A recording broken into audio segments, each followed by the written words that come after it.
शालेय वाहतुकीसंदर्भातील नियमातील तफावत त्वरित दूर करावी, अन्यथा तीव्र आंदोलन करण्याचा चालक संघटनांचा शासनाला इशारा। शालेय विद्यार्थ्यांची वाहतूक करणाऱ्या खासगी स्कूल व्हॅन चालकांवर अन्यायकारक नियम लादले जात आहेत।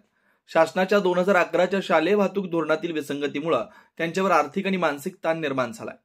शालेय वाहतुकीसंदर्भातील नियमातील तफावत त्वरित दूर करून न्याय द्यावा, अन्यथा तीव्र आंदोलन करण्यात येईल असा इशारा वाहतूक आघाडी वेलफेअर असोसिएशन नागपूर आणि स्कूल व्हॅन चालक संघटना नागपूर शहर यांनी पत्रकार परिषदेत दिला। वाहतूक आघाडी वेलफेअर असोसिएशनचे सचिव उदय आंबुलकर यांनी सांगितलं की शैक्षणिक संस्थांच्या मालकीच्या वाहनांसाठी वयोमर्यादा 20 वर्ष तर खासगी स्कूल व्हॅनसाठी ती 15 वर्ष ठेवण्यात आली। ही तफावत अन्यायकारक आहे। सर्वच स्कूल व्हॅनसाठी वयोमर्यादा 20 वर्ष करण्याची गरज असल्याचं त्यांनी सांगितलं। शाळांच्या बसगाड्या मोठ्या असून एका फेरीत 30 ते 35 विद्यार्थी वाहतूक करू शकतात, तर 7 असणी व्हॅन 8 ते 10 किलोमीटरच्या परिसरात मर्यादित फेऱ्या करतात। त्यामुळे दोघांवर एकसमान नियम लागू करणं हे अनुचित आहे।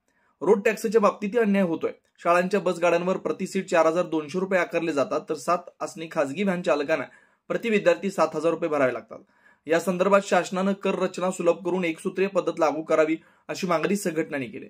या गंभीर विषयात आतापर्यंत केंद्रीय मंत्री नितीन गडकरी, मुख्यमंत्री, पालकमंत्री, परिवहन मंत्री अशा सर्वांना निवेदन देण्यात आले।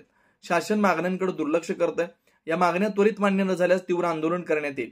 23 ऑगस्टला नागपुरात होणाऱ्या वाहन चालकांच्या महामेळाव्यात आंदोलनाची दिशा ठरवण्यात येईल असा इशारा यावेळी देण्यात आला।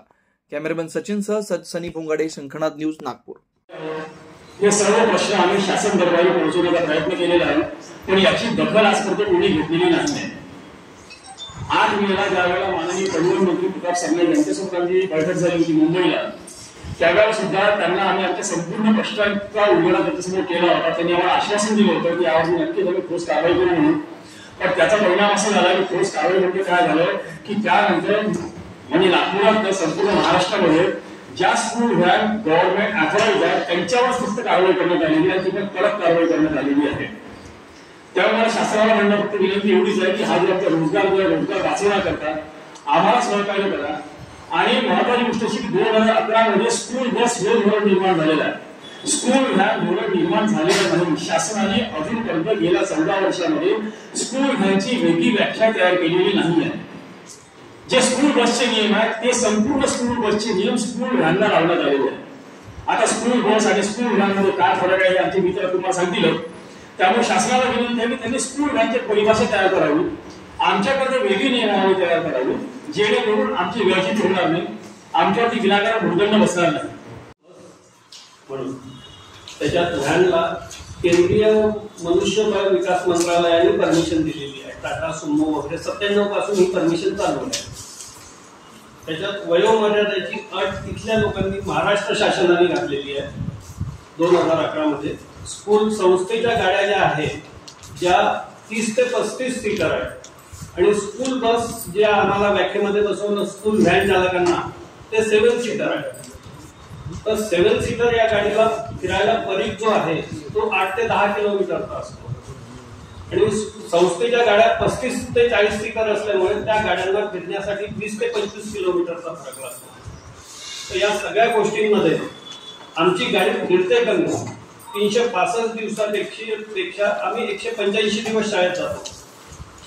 185 दिवस गेल्यानंतर यांचे टॅक्स तफावत मध्ये आमचा खूप मोठा हे आहे की आम्ही पर सीट 1000 रुपये टॅक्स भरतो। संस्थेच्या ज्या गाड्या आहेत त्या पर सीट 100 रुपये टॅक्स भरतात, म्हणजे त्यांची 35 सीटर गाडी 4200 रुपये टॅक्स भरून मोकळी होते आणि आमची 7 सीटर गाडी 7000 वर्षाचा टॅक्स भरते। त्याच्यात आम्हाला 10 महिन्याचे पैसे मिळतात आणि त्यांना 12 महिन्याचे मिळतात संस्थेच्या गाड्या। ही तफावत खूप मोठी आहे आणि आम्हाला वय वर्ष 15 दिलेले आहे आणि त्यांना 20 वर्षाचं आयु मर्यादा दिलेली आहे त्याच्या गाड्यांची। तर ही तफावत आवर्जून आम्ही शासन दरबारी मांडलेली आहे, पण याच्यावर काही उपयोग झालेला नाही अजूनपर्यंत। आता गाड्या पासिंग होणं बंद करत आहे आमच्याकडे, आम्ही काय करावं हा प्रश्न आमच्या पुढे पडलेला आहे। कारवाई करत आहे आणि खूप मोठ्या मोठ्या याच्यामध्ये आम्ही 885 गाड्या कारवाई केली। 9 लाख 10 लाख आम्ही शासनात चालांच्या रूपाने पैसा गोळा करून दिला। माझं सर्वप्रथम तुम्हाला एक गोष्ट सांगू इच्छितो। आमच्या सगळ्या गाड्या ज्यावेळेस उन्हाळ्याच्या सुट्ट्या लागतात म्हणजे 15 एप्रिलच्या नंतर आम्ही पासिंगच्या याच्यामध्ये येतो, त्यावेळेस आम्ही 14 तारखेपासून RTOच्या कार्यालयामध्ये रोज जाऊन निवेदन देऊन पासिंगसाठी सर्व तयाऱ्या करून आम्ही तिथे गेलो असता त्यांनी यावर्षी एक नवीन वेगळा गुण लावला की तुमच्या गाडीला नवीन स्पीड गव्हर्नर लावा.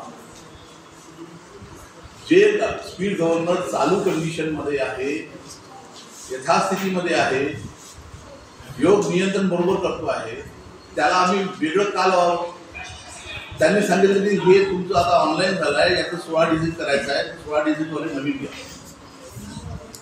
ज्याआधी 16 डिजिट बदलवण्याचं काम तुमचं आहे, ते जे आमचे 6 डिजिट तुम्ही 16 डिजिट करू शकतो का.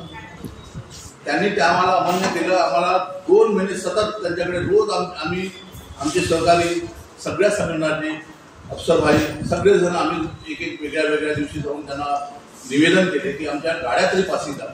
ते म्हणाले की पहिले तुम्ही स्पीड गव्हर्नर. आम्ही नंतर शासनाशी थोडंसं त्यांना पत्र व्यवहार केला, त्यांच्यासोबत निवेदन वगैरे देऊन त्यांना समजवलं. तर आता त्यांच्यावर त्यांनी शेवटी शिथिलता आलीच. या 2 महिन्याच्या काळामध्ये आमच्या काही गाड्या भीतीपोटी म्हणा त्या लोकांनी, काही लोकांनी लावले, काही लोकांनी लावले नाही. पण ज्यांनी नाही लावले ते त्यांच्या गाडी पासिंग झाल्या. आता शाळा सुरू झाल्यानंतर ते शाळेच्या गाड्या, शाळेचे मुलं नेतील की ते गाड्या पासिंग. संडेला सॅटर्डेला 2 दिवसांना हॉलिडे असते, सुट्टी असते, त्या दिवशी गाडी पासिंग. मग आम्ही करावं का. आज त्यांनी त्या दिवशी लोकमत समाजामध्ये पेपरमध्ये आले की एवढ्या गाड्या पासिंग झाल्या, एवढा पैसा त्यांनी बुडाले. हा गरिबांपासून त्यांच्या मुलाबाळांच्या खर्चासारखा पैसा तुम्ही बुडाला. सर, एक व्हॅनवाला महिन्याचा 10-15 हजारापेक्षा 20,000पेक्षा जास्त कमवतो. त्याच्यामुळे तो घरचं भाडं, मुलांचं शिक्षण, संपूर्ण घराचा खर्च तो स्वतः. त्याच्यामुळे तुम्ही एकदा त्याला चालान 40,000च्या पेक्षा कुठलाही RTOचा चालान नाही. एवढाला चालान म्हणून आम्ही नाही गेलो असं नाही ना. आम्ही सर्व गाडी ओके करून त्यांच्यापाशी गेलो. आमची गाडी पासिंग करा. फक्त त्या स्पीड गव्हर्नरसाठी त्यांनी आम्हाला पासिंग केली. 2 महिने आम्हाला.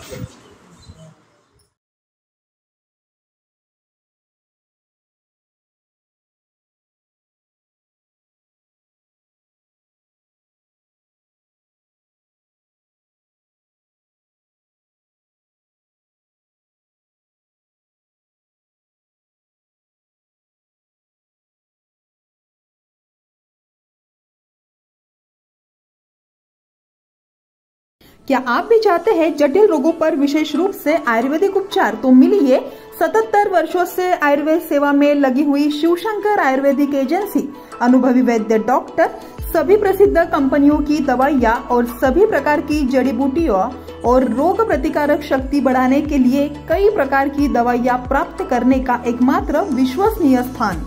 हमारे यहाँ सभी प्रतिष्ठित कंपनियों की दवाइयाँ उपलब्ध है। समय सुबह 10 बजे से रात 9 बजे तक। तो फिर इंतजार किस बात का। महाजन मार्केट के पास, टेम्पल बाजार रोड, सीताबर्डी, नागपुर। 8605245080 911207900।